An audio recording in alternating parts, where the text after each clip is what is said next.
on Sports Central tonight. Dominant win.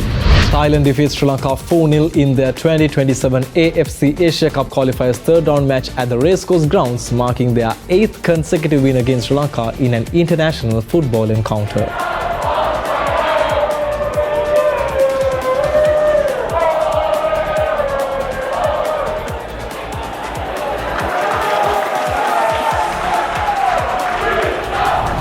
Tri-series opener.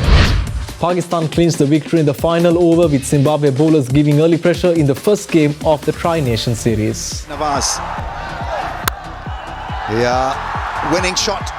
Nawaz does it again for Pakistan in a crunch situation. He batted so calmly, so beautifully, in control of things. After 28 years. Scotland will go to the Men's World Cup for the first time in 28 years after 2 stoppage time goals against the group favourites Denmark at a bouncing Hampden Park. He's going to shoot. Is that gone in? That's unbelievable! I have never seen anything. And back home. Barcelona is set to return to competitive action at their famous Camp Nou stadium this week for the first time in 2.5 years.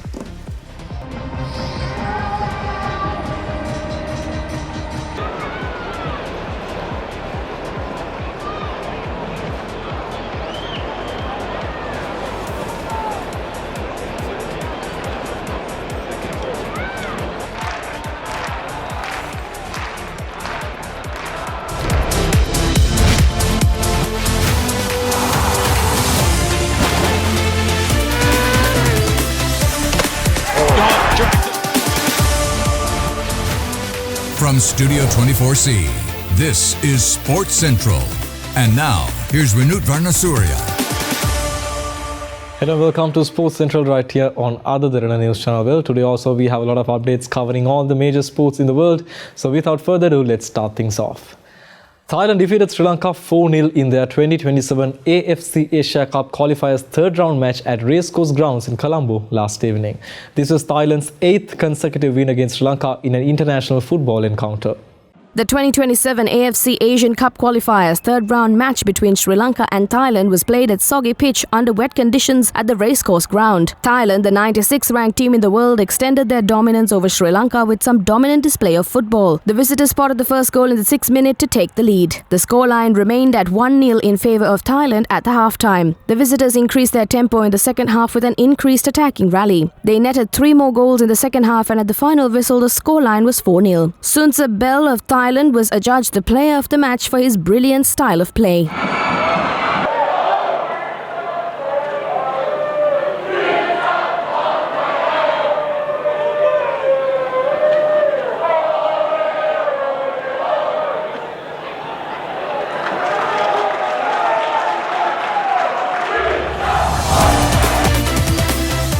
The Under-15 Youth League got underway in Colombo today, and Colombo South battled against Galle in the Under-15 Sri Lanka Youth League encounter today.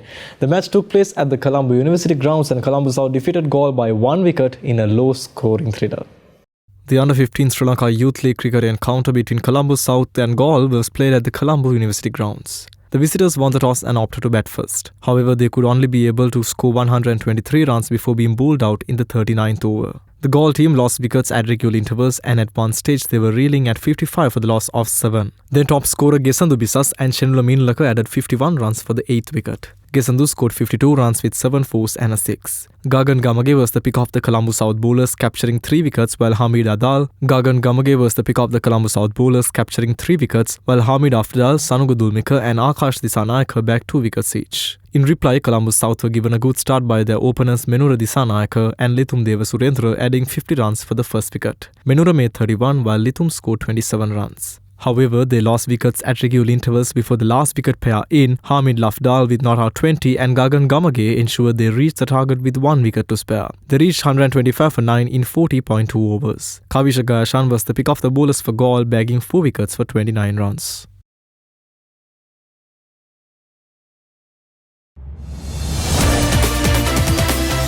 Meanwhile, Malay grounds in Colombo hosted the Under-15 Youth League encounter between Colombo North and Dambulla. This encounter was restricted to 38 overs a side due to overnight rain. Dambulla won the toss and invited Colombo North to bat first. They totaled 209 for 9 in their allotted 38 overs. Chaitanya Kavindra top scored with 53 runs while wicketkeeper batter Hafiz Jangir scored 35 off 28 balls. In bowling, Rasindu Akarsha and Nesad Veerasekara bagged 3 wickets apiece for Dambulla. In reply, the Dambulla opener Disas Bandara gave a tough time for Colombo North bowlers. He first added 56 runs for the second wicket with Taruksha De Silva. Taruksha made 25 runs. Then he added 92 runs for the third wicket with Santosh Gunasekara. Then Colombo North attacked hard with the ball, picking up wickets and not giving Dambulla any chance, even though Bandara scored a century, the first in the tournament. At the end of the 38 overs, Dambulla could only score 201 runs and Colombo North clinched the victory by 8 runs. Moving to tennis updates now, the women's and men's finals of the 2025 Hardcourt Tennis Championship was held at Green Path, Colombo today. Sri Lanka Tennis Association organised this tournament. Men's singles final played between Apna Pereira and Ashwin Silva was an entertaining and a thrilling encounter. Apna won the first set 6-3, but Ashwin gave a good fight in the second set. However, with his experience and calculated returns, Apna was able to win that set too, 7-6. Apna then bagged the championship with a commanding win in the third set 6-1. Defending champion Apna now has won this title 3 years in a row. Meanwhile, the women's singles final of the Hardcourt Tennis Championship 2025 was held between Anaya Norbert and Vinitya Dharmaratna. Anaya, who relied on powerful serves and rallies, went on to win the game convincingly. She won the encounter 6-2, 6-2 and crowned the champion of the women's singles.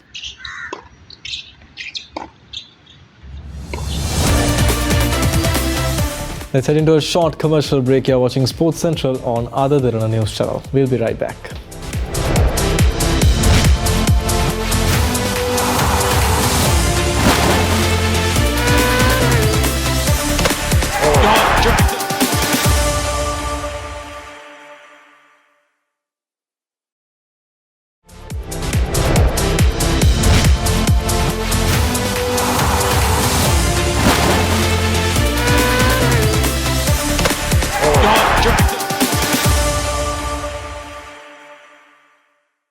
Welcome back to Sports Central right here on Ada Derana News Channel. We are moving to Pakistan where the Tri-Nation Series is underway. Zimbabwe lost 7 wickets for 37 runs to slip into 147 for 8 when a total greater than 180 had been on the cards. Still, they pushed Pakistan's chase into the final over, their seamers striking 3 times in the power play to slow down Pakistan advance before also squeezing the home side in the middle overs. In the first delivery from Shaheen Shah Afridi.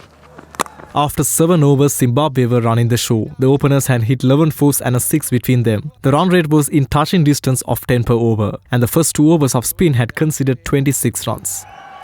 It's not time perfect. Saim Ayub is treated nonchalantly.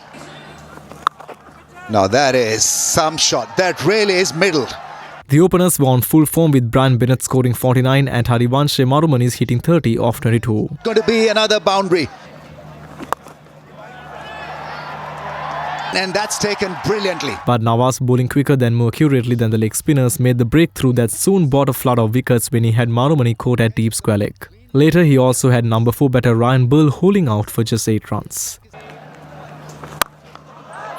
That's high, Babar Azam. He's underneath it, takes it. Brendan Taylor did not have any luck as he was run out for a runner ball 14. Somewhat a bottom edge and a very good over. He wants to. I think they have him. I think he's short. The period in which Zimbabwe crashed the hardest was through the middle of their innings, where they slipped for 91 for 1 in the 11th over to 128 for 8 in the 19th. Didn't pick it at all. Skipper Sikandar Rasa was the only man standing till the end with his 34 off 24, helping his side gather 147, losing 8 at the end of the 120 balls. Final delivery. Dot delivery.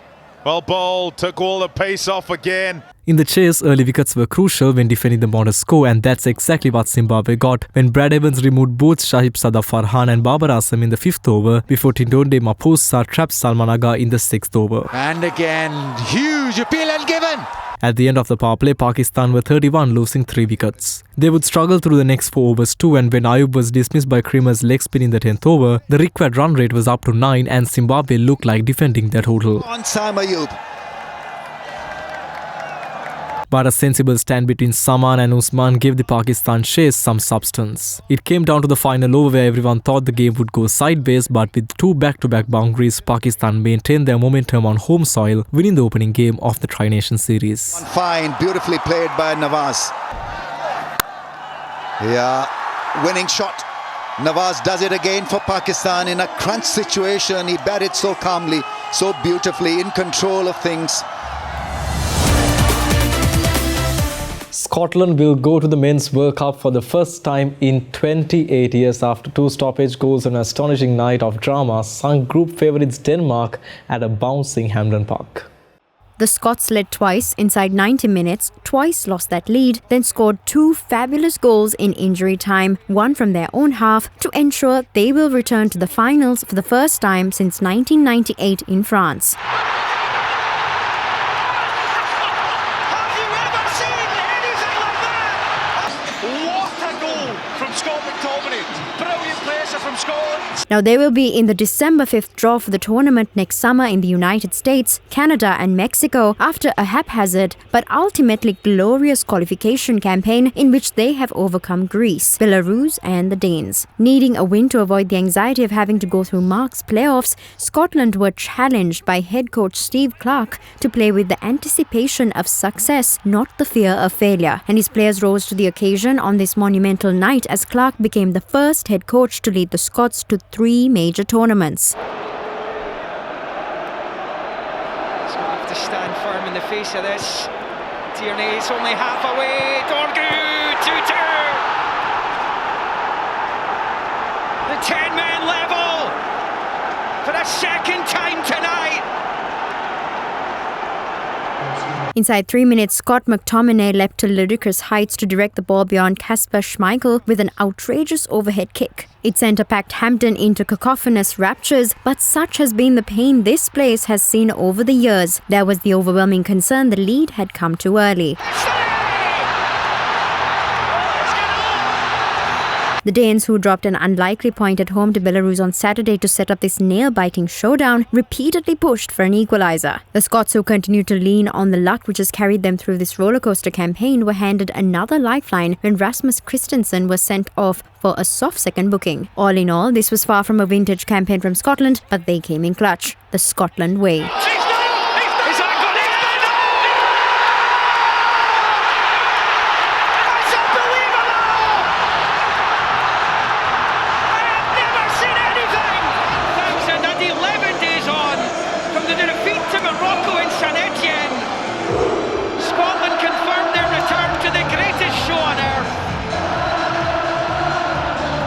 Clarke and his players immortalised. A new dawn is broken on Mount Florida. Meanwhile, Spain clinched automatic qualification to the 2026 World Cup despite drawing with Turkey in Seville. Luis de la Fuente's side finished the campaign top in Group E, having won and kept a clean sheet in 5 of their 6 qualifying matches. La Roja looked likely to maintain that flawless record when after just 4 minutes, Dani almost squeezed the ball home from Marcus Zavrella's cutback to score his 12th international goal on his first start since March. Çok erken bir gol. But they conceded a first goal of their campaign when Deniz Gul guided the ball past Unai Simon to equalise 3 minutes before the break. Deniz Gul. Turkey then went ahead on 54 minutes, Ali Ozkan powering a neat effort into the bottom left corner to leave Spain's 30-match unbeaten run in competitive internationals under threat. Barış üstüne gitti rakibinin. Döndü Ferdi'ye. Ferdi baktı içeriye. Çevirdi geçmedi. Orkun bıraktı. Salih! Salih! Salih! Müthiş. Salih! But in-form forward Michael Oyarzabal restored parity 8 minutes later with his 6th goal of qualifying, prodding home the rebound after Jeremy Pino's effort was cleared off the line. Şans golü. Oyarzabal Topu önünde buldu 2-2. Second place Turkey needed to win by a 7-goal margin to deny Spain top spot, and while they showed tremendous spirit and fight, they could not overcome the European champions and had to settle for a playoff spot. Barcelona forward Olmo had chances to double his side's lead in the first half, but was denied by 2 good saves from Manchester United goalkeeper Altay Bayındır. Barry's Yilmaz's acrobatic overhead kick also forced a superb save from Simon, with the game finally poised at 1-1. The result means only England will end the European World Cup qualifiers having not conceded a goal. İndirelim artık. Offside. La Cartua'da Türkiye'nin onurlu gecesi. Türkiye'nin karakterli oyunu, oyuncularımızın Montella'nın 2-2'lik beraberliği. Moving to some club football updates now. Barcelona will return to competitive action at their famous Camp Nou stadium this Saturday for the first time in 2.5 years when they host Atletico Bilbao in the La Liga fixture. It will be an emotional homecoming as the club reopens its partially renovated ground with a temporarily reduced capacity as part of its ambition redevelopment project. Barcelona said in a statement that the match corresponding to the matchday 13 of the league against Athletic Club, scheduled for Saturday 22nd of November at 4:15, will finally be played at Spotify Camp Nou. The capacity currently allowed is 45,401, it said, well below the 105,000 seats the venue is intended to have once the renovation is finished. The Catalan club last played the official match at Camp Nou on the 28th of May 2023 against Mallorca before the stadium was closed for extensive renovations. Since then, Barcelona have been playing home fixtures at Olympic Stadium in Montjuic, which has a similar capacity to the reduced Camp Nou.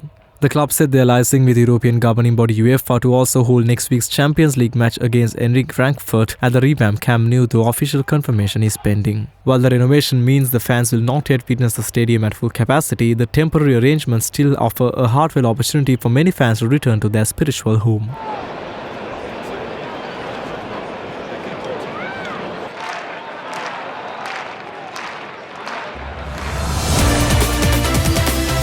Another short break, more sporting highlights coming right after this. You're watching Sports Central on Derana News Channel.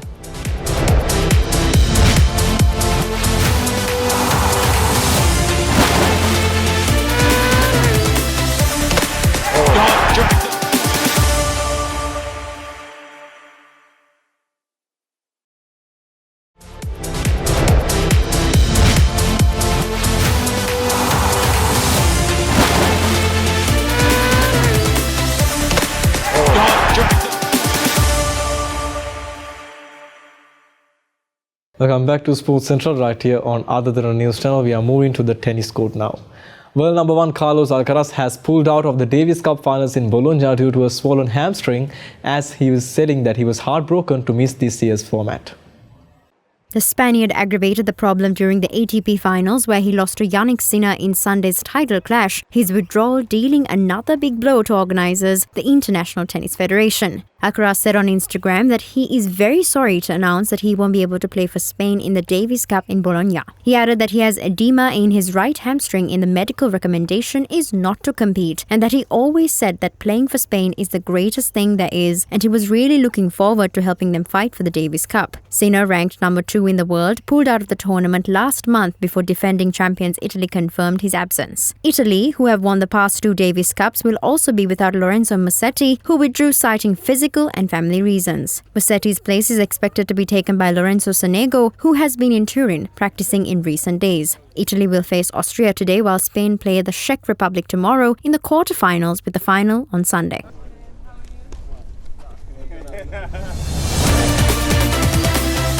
Meanwhile, moving to some Davis Cup updates now. Belgium upset France 2-0 in their Davis Cup clash yesterday to become the first side to reach the semis in this year's finals.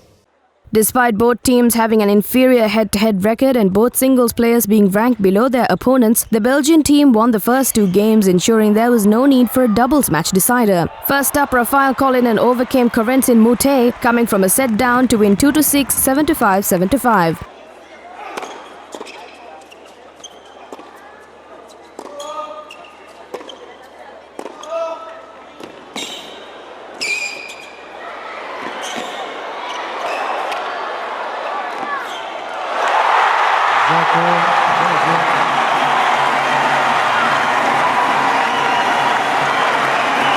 The Belgian is ranked 39 places below Moutet in the ATP standings, but the flamboyant Frenchman will regret letting his opponent back into the game after breezing through the opening set.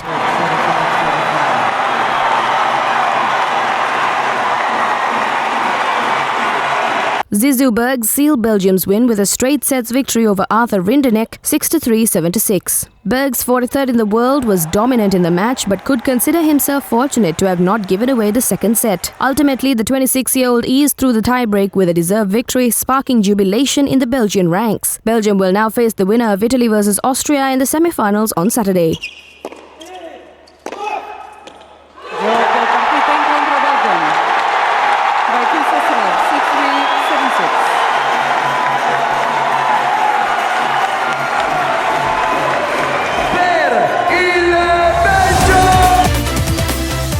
Finally tonight, the uniforms that Team Canada will wear for the Milano Cortina 2026 Winter Olympics were officially unveiled in Toronto yesterday. Let's have a look. The jacket has built-in backpack strap that makes it easy to... Canadian officials, designers and several athletes gathered for the reveal, offering an early look at the styles that will represent the country on one of the world's biggest sporting stages. Canadian athletes and para-athletes will travel to northern Italy with a full range of kits tailored for the many moments they will experience during the Games. These collections include outfits for the opening and closing ceremonies, media interviews, daily travel, training periods and a dedicated podium look for medal celebrations. One of the most striking design elements is a large maple leaf that stretches across the front of a convertible quilted wrap vest, adding a bold and patriotic statement to the opening ceremony look. This vest, along with the rest of the opening ceremony ensemble, highlights the classic red and white color scheme that has long been associated with Canada's Olympic identity. Most of other kits continue to draw inspiration from the Canadian flag, keeping the overall visual theme consistent and instantly recognizable. However, designers at Lululemon, who were entrusted with creating all the official apparel, decided to experiment for the closing ceremony outfit and introduce a fresh visual direction. The closing ceremony look features a hooded puffy jacket in a deep, shiny blue-green tone, which stands out from the traditional Canadian palette. According to the designers, this color choice was inspired by the appearances of glaciers and the harsh, icy landscapes often seen during Canadian winters. They explained that the tone is meant to symbolize both resilience and natural beauty, reflecting the strength and character of Canadian athletes. The 2026 Winter Olympics will be hosted across 8 different locations in northern Italy, bringing together athletes from around the world from the 6th of February to the 22nd. Team Canada hopes that these new uniforms will not only keep athletes comfortable in varying conditions, but also give them a sense of pride as they step on to the international stage.